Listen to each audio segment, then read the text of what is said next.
और इस वक्त की ये तस्वीर आपके सामने मौजूद है। CM Yogi Adityanath door to door campaign जो कि बीजेपी की तरफ से अब शुरू कर दिया गया है, चलाया जा रहा है, उसकी ही ये तस्वीर देखिए। सीएम योगी आदित्यनाथ खुद पहुंचे हैं और उनके स्वागत के लिए किस तरह से यहाँ पर कई परिवार मौजूद हैं। अब सेल्फी तक उनके साथ यहाँ पर ली जा रही है। युवाओं में एक जोश है और जाहिर सी बात है, अगर आपकी दरवाजे पर सीएम योगी आदित्यनाथ हो तो ये मौका हर कोई कैमरे में कैद जरूर करना चाहेगा। हालांकि सुरक्षा के भी देखिए कड़े इंतजाम यहाँ पर है। बुलंदशहर जिले का अगर जिक्र करें, आज बुलंदशहर की जमीन पर सीएम योगी आदित्यनाथ ने वहां से संदेश भी दिया कि किस तरह से मोदी सरकार और योगी सरकार ने आगे बढ़कर कानून व्यवस्था को संभाला, कई उपलब्धियां यहाँ पर जनता के पक्ष में हासिल की। बुलंदशहर जिले का जिक्र करें तो 7 विधानसभा सीटें हैं जो कि 10 फरवरी को ही यहाँ पर वोटिंग होगी। सिकंदराबाद, बुलंदशहर, सयाना, अनूपशहर, शिकारपुर, डिबाई और खोजा सीटों पर बीजेपी जो है कांटे की टक्कर जाहिर सी बात है एसपी और बीएसपी के साथ जरूर दिखाई देगी। लेकिन सभी सीटों के समीकरण अलग हैं और उन समीकरणों को साधने के लिए सीएम योगी आदित्यनाथ भी डोर टू डोर कैंपेन में जुट गए हैं, यानी कि घर घर प्रचार, ताकि जनता की नब्ज को टटोला जा सके। जनता क्या सोच रही है, क्या जनता की चुनौतियां हैं, क्या जनता की समस्याएं हैं, उसे समझा जा सके। जनता आखिर किस उपलब्धि से यहां पर योगी सरकार को दोबारा से सत्ता में लाना चाहती है, बेहद बारीकी से बीजेपी अपने इस प्रचार में इस बार भी जुटी हुई है। साल 2017 के इतिहास को दोहराना यहां पर जरूर चाहती है बीजेपी। ऐसे में सीएम योगी आदित्यनाथ भी देखिए खुद किस तरह से अब चुनावी मैदान में उतर चुके हैं। और बुलंदशहर के जो 7 विधानसभा सीटें हैं, 10 फरवरी को जो वोटिंग होनी है उससे पहले की ये तस्वीरें चुनाव प्रचार को लेकर ये बताती है। कोशिश यही है कि हर घर से जो बटन दबे वो कमल का दबे, और यही स्टार प्रचारकों की सबसे बड़ी फहरिस्त है, जिनमें जाहिर सी बात है सीएम योगी आदित्यनाथ सबसे प्रमुख चेहरा, सत्ता की कमान जिन्होंने 5 साल यहां पर संभाली है और एक बार फिर से कमान संभालने के लिए हर कोई जुट गया है, जिसमें खुद सीएम योगी आदित्यनाथ बुलंदशहर में देखिए किस तरह से लोगों के बीच पहुंचे हैं। वोटर के द्वार पर पहुंचे हैं सीएम योगी आदित्यनाथ और जैसे ही यहां मौजूद लोगों को मालूम चला, हर किसी का कैमरा ऑन हो गया, हर किसी ने फूलों की थाली तक यहां पर सजा ली ताकि सीएम योगी आदित्यनाथ के साथ इस पल को कैद किया जा सके। ये लोगों का उत्साह है जो दिखाई दे रहा है। बुलंदशहर की 7 विधानसभा सीटों पर जानकारी आपको दे दे कि 10 फरवरी यानी कि पहले चरण का जो चुनाव यूपी में होना है, उसी के तहत इन सीटों पर वोटिंग होगी और हर घर से वोट यहां पर बीजेपी के कमल पर दबे, इसके लिए स्टार प्रचारक जो है वो अब जुट गए हैं। और उसी में बुलंदशहर में सीएम योगी आदित्यनाथ की तस्वीर इस वक्त आपके सामने मौजूद है। और इससे पहले उन्होंने जनता तक ये भी पहुंचाया कि किस तरह से पिछले 5 सालों में योगी सरकार ने, यानी कि उनकी सरकार ने, मोदी सरकार ने कई ऐसी योजनाएं जनहित में चलाई जिसका सीधा सीधा फायदा विकास की रफ्तार में पहुंचा, विकास की गति में यहां पर पहुंचा। बुलंदशहर जिले का अगर जिक्र करते हैं तो 7 विधानसभा सीटों पर बीजेपी, एसपी, बीएसपी के बीच की जो टक्कर है वो सभी के सामने है और इस टक्कर में जीत हासिल करने के लिए सीएम योगी आदित्यनाथ भी चुनावी मैदान में उतरे हुए हैं। 7 जो सीटें हैं वो बेहद खास हैं यहाँ पर। अमित पांडे हमारे सहयोगी ज्यादा जानकारी के लिए इस वक्त हमारे साथ मौजूद हैं। अमित, क्या कुछ कहा जा सकता है? बुलंदशहर की 7 विधानसभा सीटों को साधने की कोशिश, घर घर जाकर प्रचार, डोर टू डोर कैंपेन की तस्वीर सीएम योगी आदित्यनाथ। जी बिल्कुल, देखिए बुलंदशहर बीजेपी का मजबूत गढ़ रहा है और यूपी सीएम योगी आदित्यनाथ का जब यहाँ पर प्रचार होता है और इस तरीके का से जनता के साथ, जनता के परिजनों के साथ वह संवाद करते हैं तो ये संदेश देने की कोशिश है कार्यकर्ताओं के कितने करीब है, कितने तत्परता से उनकी बातें यहाँ पर सुनी जा रही है। और यह इससे पहले भी सीएम योगी का नोएडा दौरा था कुछ दिनों पहले और उससे पहले भी बुलंदशहर सीएम योगी आदित्यनाथ आए थे। तो पूरी तरीके से पश्चिमी उत्तर प्रदेश में बीजेपी के शीर्ष नेताओं ने चुनाव प्रचार अभियान की जो बागडोर है वह संभाल लिया। खुद शीर्ष नेता मैदान में उतर रहे हैं और ऐसे संवाद से कार्यकर्ताओं को भी प्रेरित कर रहे हैं कि अब उतरिए और इस तरीके से जनता तक सरकार की नीतियों और बातों के बारे में आप पहुंचाइए बातें। बिल्कुल अमित, क्योंकि सीएम योगी आदित्यनाथ जिस तरह से वोटर के द्वार पहुंचे हुए हैं, उनके घर के दरवाजे पर नजर आ रहे हैं, मुलाकात यहां पर कर रहे हैं, उत्साह भी लोगों में साफ तौर पर दिखाई दे रहा है। और यही बीजेपी के प्रचार की एक खासियत भी रहती है कि जनता से सीधा संवाद किया जाए प्रचार के तौर पर, ताकि जनता की नब्ज टटोली जा सके। और इसी कड़ी को आगे बढ़ाते हुए सीएम योगी आदित्यनाथ यहां पर नजर आ रहे हैं, क्योंकि 7 सीटें जिनमें 7 के समीकरण अलग और 7 समीकरणों को साधना किसी भी तरह की कोई कमी ना रहे। देखिए, बुलंदशहर ऐसा इलाका है पश्चिमी उत्तर प्रदेश के पास है, किसान आंदोलन से बहुत ज्यादा प्रभावित है यह इलाका। बड़ी तादाद में यहाँ पर जो किसान थे उन्होंने किसान आंदोलन में हिस्सा लिया था। तो ऐसे वक्त जब बीजेपी को इस खतरे का आभास है, खुद सीएम योगी यहाँ पर आते हैं, बुलंदशहर में सीएम योगी आते हैं और आगरा में उप मुख्यमंत्री दिनेश शर्मा आते हैं। इससे थोड़ी दूर 130 किलोमीटर दूर कैराना में गृह मंत्री अमित शाह आते हैं। तीनों चीज में क्या खास है, तीनों अहम नेताओं के बारे में खास बात यह कि डोर टू डोर कैंपेन, हर घर तक जा रहे हैं, हर घर तक पहुंचने का प्रयास कर रहे हैं। व्यापक रणनीति है।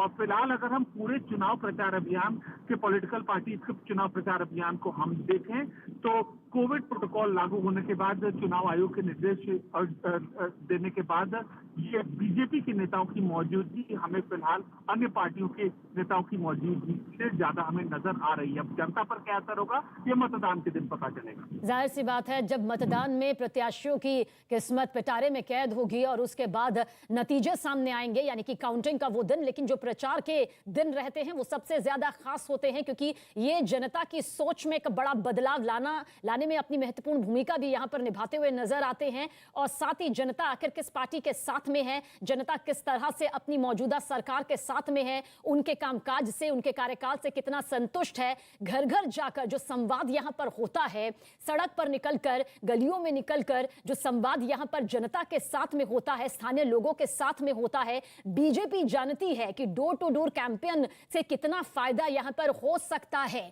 एक उस वर्ग में भी जिसमें शायद नाराजगी हो, लेकिन जब वो अपने सबसे बड़े जनप्रतिनिधियों को अपने सामने देखती है, उनसे उम्मीदें यहां पर लगाती है, तो नतीजों में एक बड़ा बदलाव यहां पर दिखाई देता है। देखिए, कैराना में अमित शाह आज नजर आए, जहां पर कैराना से ये बड़ी तस्वीर दिखाई दी, तो वहीं पर बुलंदशहर में सीएम योगी आदित्यनाथ अपनी आवाज को बुलंद करते नजर आए। डोर टू डोर कैंपेन का मकसद यही है कि सीधा जनता के घर पर जाकर, वोटर के द्वार पर जाकर उनसे संवाद साधा जा सके, उन्हें समझा जा सके, उनकी नब्ज को टटोला जा सके, ताकि जिस तरह से अब चुनावी तारीखों का ऐलान हो चुका है, मत जो है वो उनके खाते में यहां पर पड़े। हर पार्टी ने अपनी कमर यहां पर कस ली है, लेकिन कैराना, क्योंकि यहां का जो मुद्दा साल 2016 में हुकुम सिंह ने उठाया था और उसके बाद साल 2017 में जो जीत हासिल हुई थी बीजेपी को यूपी में प्रचंड तौर पर, उसमें राजनीतिक विशेषज्ञों ने माना था कि कैराना का मुद्दा एक सबसे अहम मुद्दा रहा। हालांकि कैराना की सीट पर जीत हासिल नहीं कर पाए, लेकिन फिर भी वो जो जीत का अंतर था, या फिर यूं कहिए जो हार का अंतर था, वो बेहद कम यहां पर रहा था, 10% के बराबर। और दूसरी तस्वीर बुलंदशहर की, अमित भी हमारे साथ, हमारे सहयोगी बने हुए हैं। अमित, क्या कुछ आप कहेंगे? 2 तस्वीरें, एक कैराना में अमित शाह, बुलंदशहर में सीएम योगी आदित्यनाथ। मकसद यही कि न सिर्फ आवाज बुलंद की जा सके, बल्कि जनता की आवाज को भी समझा जा सके, घर घर जाकर उनसे संवाद करके। देखिए, यही रणनीति है बीजेपी का। और अब कैराना की अगर हम बात करें तो अभी मैं आपको एक ताजा खबर ये दे दूं, मौजूदा समय में गृहमंत्री अमित शाह की 6 विधानसभा क्षेत्र के प्रभारियों, प्रत्याशियों से बैठक हुई है। मेरठ, माफ कीजिएगा, बागपत और शामली के कार्यकर्ताओं के साथ बैठक हुई है। और इस बैठक में जो विधानसभा सीटें आती हैं, वो विधानसभा सीटें हैं कैराना, थाना भवन, शामली, सपरौली, बड़ौत और बागपत। ध्यान दीजिए, इन सीटों पर यह सीटें जाट बहालू सीट है, यहाँ पर भी किसानों की मौजूदगी बहुत ज्यादा है। अमित शाह ने साफ तौर पर सूत्रों के मुताबिक कार्यकर्ताओं को ये निर्देश दिया है कि कोविड के इस दौर में प्रत्याशियों जो जनता तक पहुंचे, डोर टू डोर कैंपेन काम करे, सरकार की उपलब्धि बताएं और मतदाताओं को नजर बनाए रखेगा। अमित, आगे भी आपके जरिए दर्शकों तक जानकारी पहुंचाएंगे। और तो बीजेपी का मिशन यूपी यहां पर जारी है। और इस बीच आपको जानकारी दे दें कि पश्चिम बंगाल के हावड़ा से बड़ी खबर आ रही है। सीधा रुख करेंगे हावड़ा के डोमजुर थाना क्षेत्र के राजापुर इलाके में भीषण आग लग गई। तस्वीर इस वक्त आपके सामने मौके की। आग से यहां एक थर्माकोल फैक्ट्री में देखिए किस तरह से भीषण आग की ये लपटें काले धुएं के तौर पर सामने दिखाई दे रही हैं। काले धुएं का गुब्बार आसमान छू रहा है और अंदाजा लगाया जा सकता है इन तस्वीरों के जरिए कि किस तरह से आग की लपटें भीषण रूप ले चुकी हैं। दमकल की कई गाड़ियां इस वक्त मौके पर मौजूद हैं जो कि आग बुझाने की कोशिश में लगातार जुटी हुई है। दो तस्वीर इस वक्त आपके सामने, जैसे ही फैक्ट्री में आग लगी हड़कंप मच गया। आसपास देखिए किस तरह से भीड़ इकट्ठा हो गई और उसके बाद फौरन दमकल विभाग को इसकी जानकारी दी गई, जिसके बाद कई फायर ब्रिगेड की गाड़ियां यहां पर आई और आग बुझाने की कवायद बताया जा रहा है कि अब भी जारी है। लेकिन काले धुएं के गुब्बार से आसानी से समझा जा सकता है कि किस तरह से ये पूरा हादसा यहां पर हुआ। आशिका हमारी सहयोगी ज्यादा जानकारी के लिए। आशिका, क्या कुछ स्थिति इस वक्त बनी हुई है, किस तरह से ये पूरा हादसा हुआ? देखिए, करीब 12:30 बजे की ये घटना है। आग कैसे लगी ये तो जांच के बाद ही साफ हो पाएगा, लेकिन जब ये आग लगी तो करीब 200 से 250 मजदूर अंदर काम कर रहे थे। हालांकि बिल्कुल उसी समय सबको बाहर निकाल लिया गया और किसी को भी चोट नहीं आई है इस घटना में। जो फैक्ट्री के अंदर बताया जा रहा है कि आग बुझाने के लिए फायर एक्सटिंग्विशर्स थे, लेकिन जिस इलाके में आग लगी वहीं पर थे, इस वजह से आग पर काबू पाने में मुश्किल हुई। तुरंत उसको बुझाया नहीं जा सका। हालांकि 3 फायर टेंडर्स जो वहां पर काम कर रहे थे उन्होंने अब आग पर पूरी तरह आशिका, इस बीच ये अपडेट भी लेना चाहेंगे, किसी तरह से जान का तो कोई नुकसान नहीं हुआ है? क्योंकि जिस तरह से थर्माकोल की ये फैक्ट्री बताई जा रही थी, क्या कुछ लोग अंदर भी फंसे हुए रहे जिन्हें बचाया गया? कुछ इस तरह की अपडेट? जैसा कि मैंने आपको पहले भी बताया, करीब 200 से 250 लोग अंदर काम कर रहे थे, लेकिन आग लगते ही सबको बाहर सुरक्षित निकाल दिया गया है। किसी के भी जख्मी होने के या हताहत होने की खबर नहीं है। तो तस्वीरें इस वक्त आपके सामने मौजूद है। जैसा कि हमारी सहयोगी आशिका भी हमें जानकारी दे रही हैं कि करीब 200 से 250 लोग उस वक्त इस थर्माकोल की फैक्ट्री में मौजूद थे, लेकिन गनीमत ये रही कि वक्त रहते सभी को बचा लिया गया। जैसे ही भनक इस बात की पड़ी कि आग फैक्ट्री में लगी है, उसके बाद सभी बाहर भागे दौड़े आए और उसके बाद आग बुझाने की कोशिश जारी है। पंजाब विधानसभा चुनाव में सभी पार्टियों में पूरा जोर शोर नजर आ रहा है और पूरा जोर जो है वो प्रचार पर लगा दिया गया। ऐसे में सिद्धू के सलाहकार और मेलर कोटरा से कांग्रेस उम्मीदवार रजिया सुल्ताना के पति और पूर्व डीजीपी मोहम्मद मुस्तफा का विवादास्पद बयान सामने आया। उन्होंने आम आदमी पार्टी की जनसभा में पहुंची भीड़ को देखकर आपा खो दिया और गुस्से में धमकी दे डाली। मोहम्मद मुस्तफा ने कहा कि प्रशासन और आम आदमी पार्टी के लोग बात समझ लें कि अगर मैं बिगड़ गया तो फिर किसी के काबू में नहीं आऊंगा।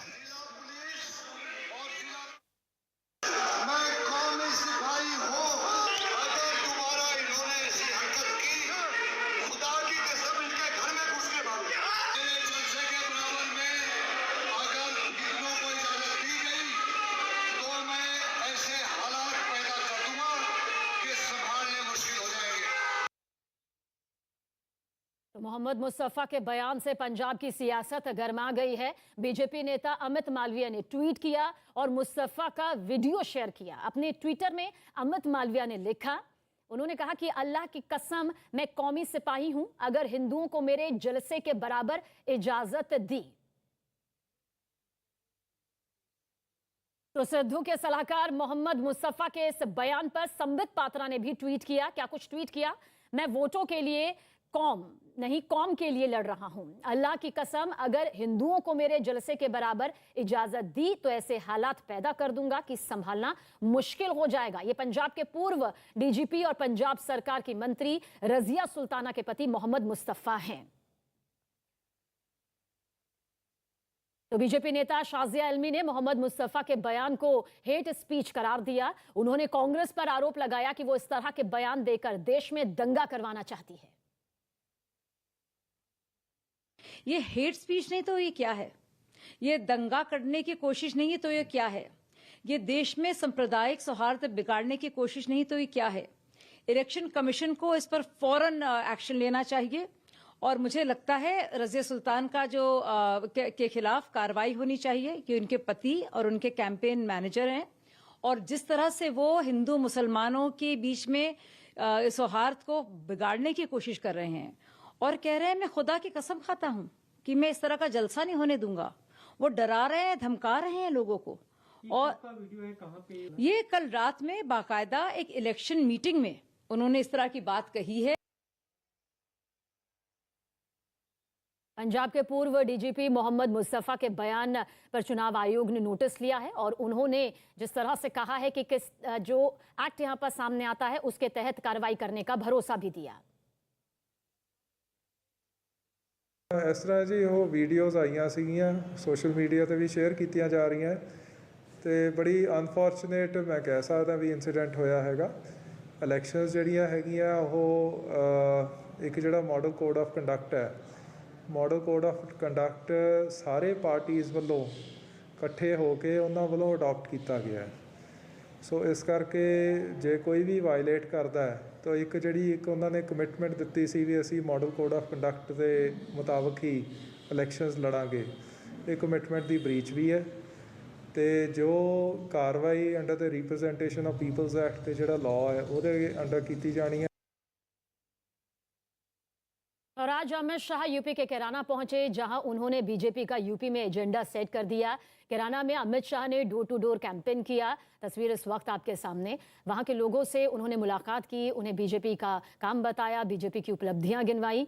लोगों से दोबारा बीजेपी सरकार बनाने की भी अपील करते हुए गृहमंत्री अमित शाह इस दौरान नजर आए। अमित शाह को देखने के लिए कैराना के लोग बेहद उत्साहित नजर आए।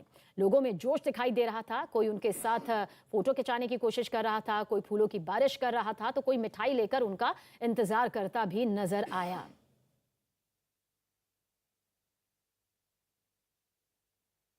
तो कैराना में डोर टू डोर कैंपेन के बाद अमित शाह ने विपक्ष पर निशाना साधा, पलायन का मुद्दा उठाया और कहा कि योगी राज में पलायन करवाने वाले खुद पलायन कर गए।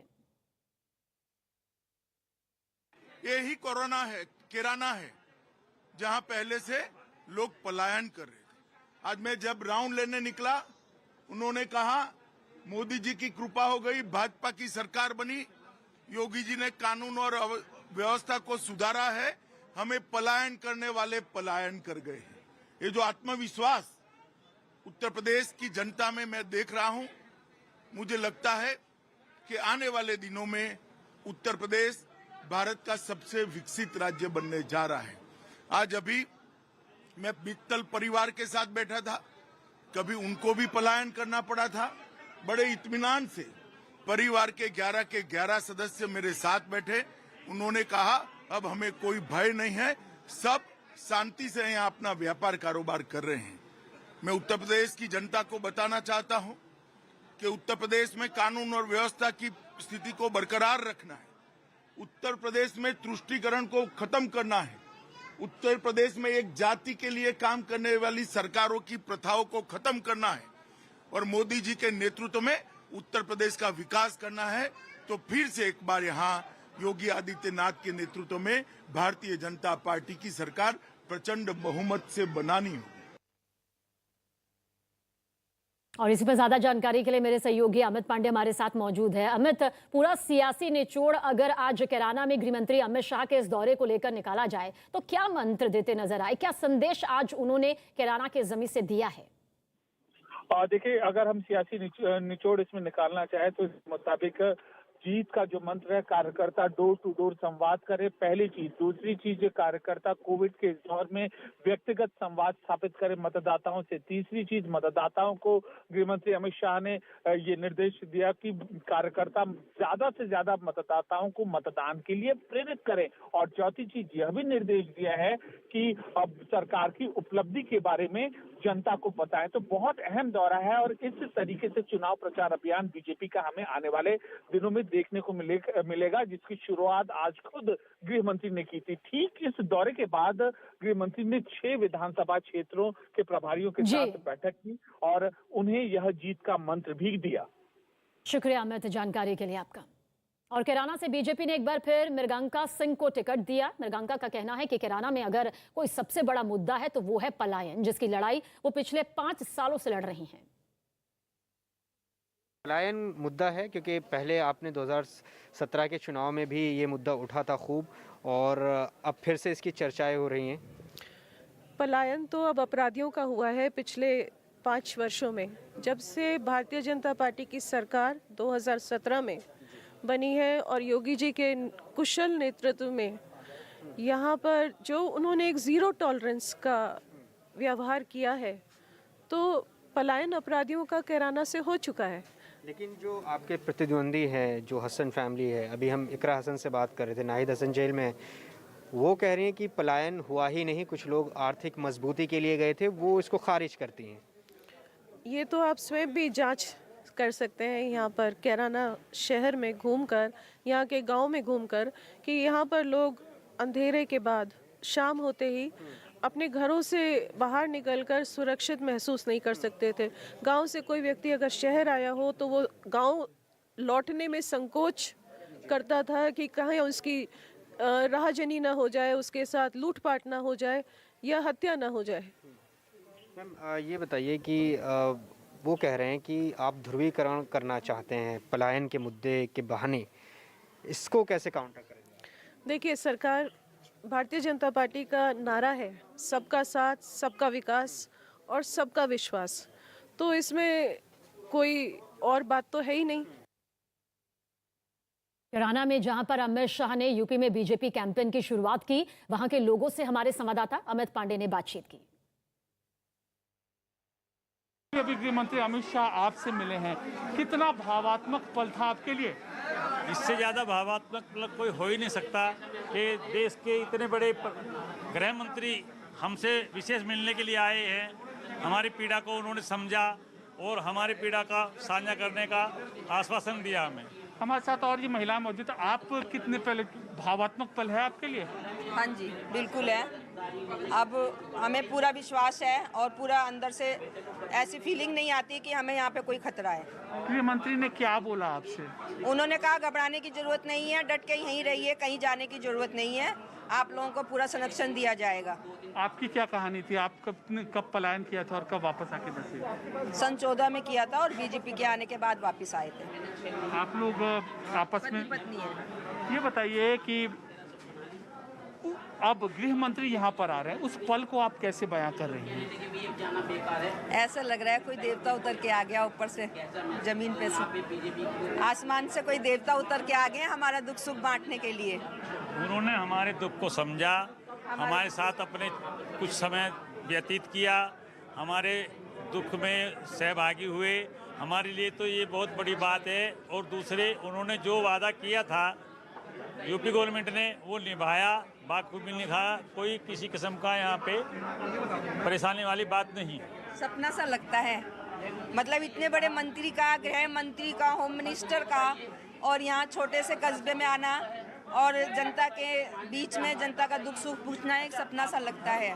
भावात्मक पल है। हाँ जी, बहुत। अब आगे क्या सोचा है आपने? क्या सोचा है? क्या रहेंगे यहीं पे, रहेंगे आराम से, डटे हुए हैं, हर समय सबके साथ हैं और उम्मीद करते हैं कि सब कुछ पहले जैसा ही रहेगा, अच्छा रहेगा। सोशल मीडिया पर इन दिनों भारतीय नेवी के जवानों का एक वीडियो तेजी से वायरल हो रहा है। इस वीडियो में नेवी के जवान राजपथ पर 26 जनवरी की रिहर्सल परेड के दौरान Monica oh my darling song पर देखे जा सकते हैं।